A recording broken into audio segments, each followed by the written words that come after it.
Sure, in general, the Hastings case involved an auto accident. Eli Hastings was a 3-year-old child who was riding in the right rear seat of a vehicle. His mom was the right front passenger. They're driving down the freeway, traffic's coming to a stop, they come to a stop, and then they get rear-ended. During the course of the accident, the mom's seat broke rearward, so she went flying into the back seat. Her head came back and just bashed in the skull of Eli Hastings, which is ultimately where DK Global came in to help us with the animations.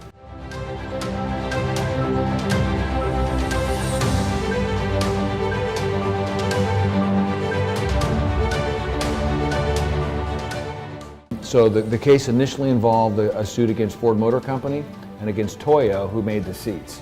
We ultimately settled the case against Ford and settled the case against Toyo and went to trial against the bullet car driver and also the county of Sacramento, alleging the bullet car driver was in the course and scope of employment. So we tried the case and ultimately ended up with a $16 million judgment against the bullet car driver.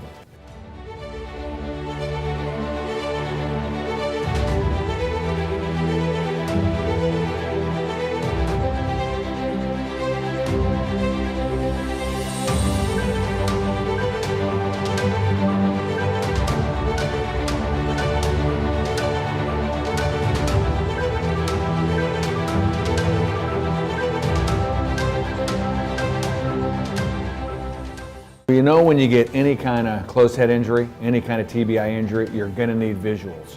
Because even though at the scene he looked like he had a very serious and catastrophic injury, a year later he looked fine.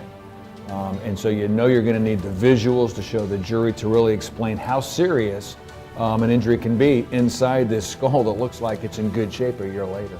So I knew right out of the gate we'd need you guys. Question number one, you're going to spend this money on an animation and you want to make sure you get it into evidence. And so when I met with DK Global, that's always the first question. How involved are we going to be with you? Are you going to look at the medical records? Are you going to interview the doctors, the neurosurgeons, etc.?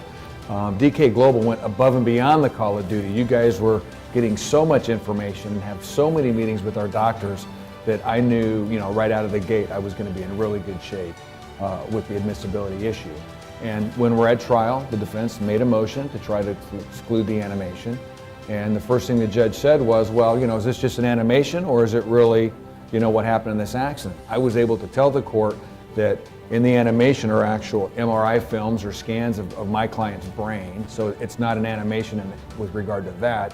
2, DK Global had at least 5, 6, 7 multiple phone calls with the neurosurgeon to make sure everything was anatomically correct, the verbiage was right, and it was rock solid. The judge, after 30 seconds of argument, said, no, it's coming in. I'm a big fan of visuals at trial and from all phases of trial, and in this case I used the DK Global animation in arguing pretrial motions. I was showing it to the judge when I was trying to explain the seriousness of my client's injuries. So I would use it in motions in limine, use it in opening statement, obviously use it during the course of trial with the expert. The expert gets to get up and use all these doctor words, but when you've got the visuals for the jury to understand it, it dumbs it down, puts it in English, and they really can see how serious of an injury it is. And the doctor, my expert, was like, I've never used anything like this. This was great. I got to explain this to a jury in a way that I knew I was connecting with them. So it was awesome.